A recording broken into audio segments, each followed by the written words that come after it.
আজিৰ এই ভিডিঅ'টোত আলোচনা কৰিম যে আপুনি অৰুণোদয় আঁচনিটো কেনেকৈ অনলাইন কৰিব বা সেই আঁচনিটোৰ অধীনত কোনসকল ব্যক্তিয়ে আপোনাৰ আঁচনিটো পাই আছে আৰু কিমান টকাকে মাহেকত পাই আছে সম্পূৰ্ণ তথ্য আপুনি অনলাইনতে চেক কৰিব পাৰিব। ধৰক আপোনাৰ জিপিত বা আপোনাৰ আশে-পাশে কোন ব্যক্তিয়ে আপোনাৰ সেই অৰুণোদয় আঁচনিৰ পইচাটো পাই আছে বা হিতাধিকাৰীসকলৰ নাম আপুনি নেটতে চাবলৈ পাব।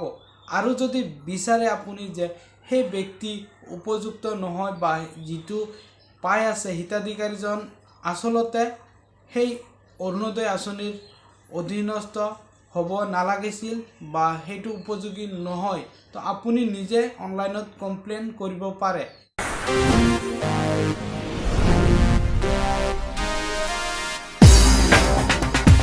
তো আপুনি প্ৰথমতে আপোনাৰ যিকোনো এটা ব্ৰাউজাৰ ওপেন কৰি ইয়াত সাৰ্চ বাৰত সাৰ্চ কৰিব অৰুণোদয়। তো নিচে চাবলৈ পালে মই সাৰ্চ কৰিলোঁ অৰুণোদয় সাৰ্চ কৰাৰ লগে লগে দ্বিতীয় এটা লিংক আহিব। প্ৰথম লিংকটোত ক্লিক কৰিলে হ'ব, মই দ্বিতীয় লিংকটোত ক্লিক কৰিলোঁ।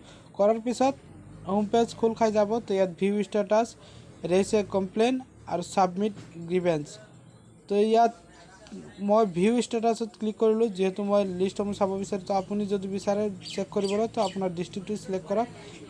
মই মোৰ ডিষ্ট্ৰিক্টটো চিলেক্ট কৰাৰ লগে লগে ইয়াত বেনিফিচিয়াৰী লিষ্ট আহি যাব। তো আপুনি ইয়াত সাৰ্চ কৰি বেনিফিচিয়াৰী নামটো চাব পাৰে। ধৰক ওচৰে পাঁজৰে কাৰ নামটো আছে আপুনি সাৰ্চ কৰিলে, কৰাৰ পিছত ইয়াত আহি গ'ল যিমান আছে। ধৰক মই ৰাজু সাৰ্চ কৰিলোঁ, যিমানকেইটা ৰাজু আছে গোটেইখিনি আহি গ'ল।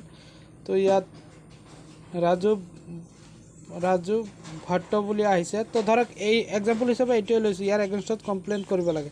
তো ৰেইজ এ কমপ্লেইনত ক্লিক কৰিলোঁ। কৰাৰ পিছত ইয়াত এণ্টাৰ ইউৰ নেম, যদি আপুনি কমপ্লেইন কৰিব বিচাৰিছে তো আপোনাৰ নামটো ইয়াত লিখিব লাগিব, আপোনাৰ মোবাইল নাম্বাৰটো, ইয়াত আপোনাৰ ডিষ্ট্ৰিক্টটো চিলেক্ট কৰিব। কৰাৰ পিছত ইয়াত ইমেইল আইডি এটা দি দিব আপোনাৰ, আৰু ইয়াত এড্ৰেছ। তো আপোনাৰ এড্ৰেছটো ইয়াত দি দিব, মেক্সিমাম 300 কেৰেক্টাৰত দিব পাৰে। ইয়াত পিনক'ডটো দি দিব। দি দিয়াৰ পিছত ইয়াত আপুনি চাবলৈ পাইছে নিশ্চয় মাৰ্ক কি কাৰণে সেই ব্যক্তিজন উপযুক্ত is not a permanent residence of Assam, সেই ৰিজনো দিব পাৰে বা বেলেগ ৰিজন দিব পাৰে। The house holder have income tax pay', তো সেইটো হ'ব পাৰে।